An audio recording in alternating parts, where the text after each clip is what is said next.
Hello guys, ఇదైతే part 2 continuation vlog. మేమైతే వచ్చినాం. ఇంటికి వచ్చిన తర్వాత మా ఆయన ఇంకా మా పాప ఇద్దరు రెడీ అయ్యి గేమ్ జోన్కి అయితే పోతున్నారు ఆడుకోవడానికి. ఇక వాళ్ళు పోతున్నారు కానీ ఇంట్లోనే గేమ్ కార్డ్ మర్చిపోయి పోతున్నారు. ఇక అందుకని పైనుండి అయితే ఇసిరేసిన ఇక తీసుకొని అయితే పోతున్నారు. ఇక పిల్లల్ని కూడా కొంచెం బయట తిప్పితే వాళ్ళు కూడా రిలాక్స్గా ఫీల్ అవుతారు కదా. ఇంకా మేము కూడా ఊరికి పోయి 1 వీక్ అవుతుంది కాబట్టి మాకు బట్టలు ఇల్లంతా చెత్త బట్టలంతా చదురుకోవాలి కాబట్టి అన్నీ చదురుతున్నా. అండ్ మా ఆయన పోయేటప్పుడు చికెన్ తెచ్చిచ్చిపోయిండు గేమ్ జోన్కి పోయేటప్పుడు. ఇక చికెన్ కూడా వండాలి కాబట్టి నా బాబుని చూసుకుంటా నేనైతే చికెన్ వండుతున్నా. నేనైతే చికెన్ చాలా సింపుల్గా వండుతా. ఎట్లా వండుతానో మీకు కూడా చెప్తా, ఒకసారి అయితే ట్రై చేయండి మీరు కూడా. ఫస్ట్ కడాయి పెట్టుకుని కడాయిలోనే అయితే నూనె పోసుకోవాలి. నూనె హీట్ అయిన తర్వాత ఉల్లిగడ్డలు వేసుకోవాలి. ఉల్లిగడ్డలు వేసుకొని దాంట్లోనే పచ్చిమిర్చి వేసుకోవాలి. పచ్చిమిర్చి వేసి అది మంచిగా కలర్ మారాలి. ఈలోపు చికెన్ని మంచిగా 2 times వాష్ చేసుకొని మంచిగా నీచు వాసన పోయేటట్టు. దాని తర్వాత కలర్ మారంగానే దాంట్లో కొంచెం అల్లం పేస్ట్ వేసుకోవాలి. అల్లం పేస్ట్ మంచి పచ్చివాసన పోయిన తర్వాత పసుపు వేసుకోవాలి.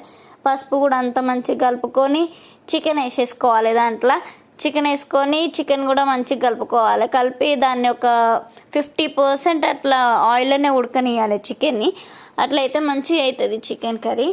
మంచిగా కలుపుకొని ఒక 50% మూత పెట్టుకొని ఉడికియాలి. దాని తర్వాత కారం అండ్ ఉప్పు ఇంకా చికెన్ మసాలా అయితే యాడ్ చేసుకోవాలి.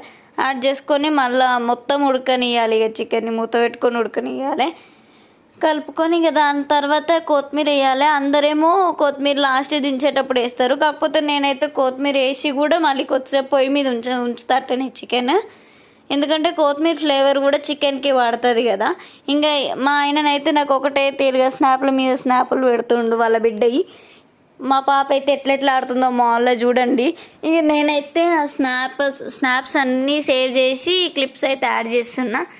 ఇంట్లోనైతే ఎన్ని టాయ్స్ ఉన్నా సరే అన్ని బోలతోనే ఆడుతుంది ఆమె. ఇంకా బయటికి పోతున్న టాయ్స్తోనే ఆడుతుంది అనేసి గేమ్ జోన్కి అయితే పంపించిన. చూడండి ఎట్లా ఆడుతుందో.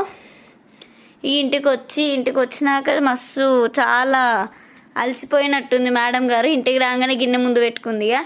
ఇక అది లెగ్ పీస్ వేసిస్తే దాన్ని నల్లిబొక్క అనుకొని దాన్ని కొడతా ఉంది. బట్ అదైతే వస్తలేదు. ఇక కొంచెం కింద పోసుకుంటా కొంచెం మీద పోసుకుంటా మొత్తం అన్నం అయితే తినేసింది. రోజు నేనే తినిపిస్తా కానీ ఇలా అయితే ఆమెనే తిన్నది అన్నం. నాకైతే పని తప్పింది. ఈ అన్నం తినేసి అన్ని చదువుకొని అయితే పండుకున్నాం. బాయ్.